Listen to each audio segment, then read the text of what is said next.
I didn't decide to stop doing this. June just ended, so I'm going to tell you about what I played during it. The bulk of my month was spent replaying Dark Souls 3. It was one of the only modern FromSoft games I had only played through once, so I figured it was about time to revisit and finally check out the DLCs, Ashes of Arendelle, and The Ring City, as everyone says they're great. So I did, and yeah, Dark Souls 3 and its DLCs are incredible. I certainly don't have the same kind of emotional connection with Dark Souls 3 as I do with the first two games. When I played those, they helped inform my taste in games so much, but as DS3 largely just iterates on the best ideas from them, it didn't hit me in the same way. And as time passed and I got further away from it, it sort of just sat in my memory as a good game. But it is more than a good game. I think if I had to suggest any one of the Dark Souls titles to a newcomer, it would be this one. The slate of bosses is incredible, the level and encounter design has the highest consistent quality in the series, and it really never lets its foot off the gas in the way both Dark Souls 1 and 2 do. I normally play these games with a big sword build as my brain is broken, but I decided to try something else out this time and went with the Cell Sword Twin Blades, and they were a lot of fun. They definitely felt a bit overtuned. Their ability to stagger just about everything made some of the fights I remembered being really tough a fair bit easier, but all in all, I really enjoyed the moveset, and as it turns out, being able to swing a sword more than once every 5 seconds is kinda cool.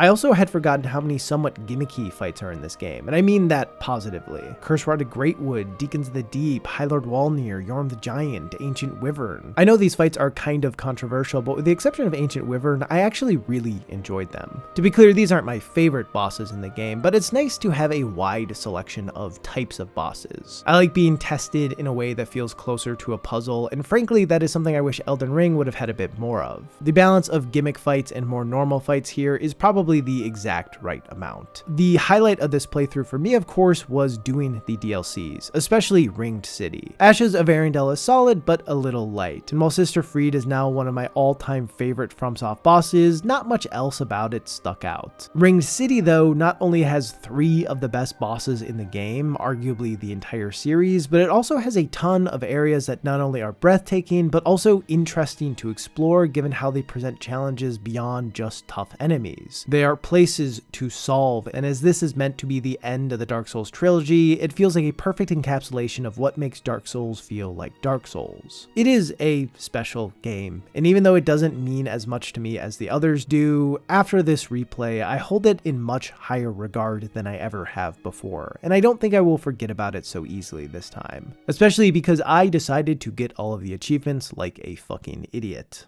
Anyway, then I played Isles of Sea and Sky, a block-pushing Sokomon-style puzzle game that made me realize that I don't really like Sokomon-style puzzle games that much. Don't get me wrong, I definitely enjoyed playing this. There are some really creative solutions to puzzles, and its open-ended nature gives you a lot of freedom over what you engage with. If you are having trouble figuring something out, it is very easy to just go somewhere else to try out a different puzzle, and sometimes doing this will help give you ideas on how to solve whatever you are stuck on. This structure makes it so progress will come pretty steadily, creating a good game flow while still presenting some really challenging puzzles. There are also some puzzles that span multiple screens, so with each island you visit, you're not just focused on the puzzle in front of you, but also are considering the island as a whole. These typically were my favorite, but they ended up being a bit too few and far between for my liking. Honestly, what I've realized from playing this game is that I enjoy puzzles the most when they feel like they are more than just puzzles. There are a bunch of different ways to do this, and it isn't as if I need to be fully tricked into thinking a puzzle is not a puzzle, but as this style of game is all about presenting screens that need to be solved, it sometimes felt more like I was working through a virtual puzzle book than playing a video game. And that's not inherently bad. I imagine for some that might be a ringing endorsement. However, I struggled to get all that pulled into that type of puzzle.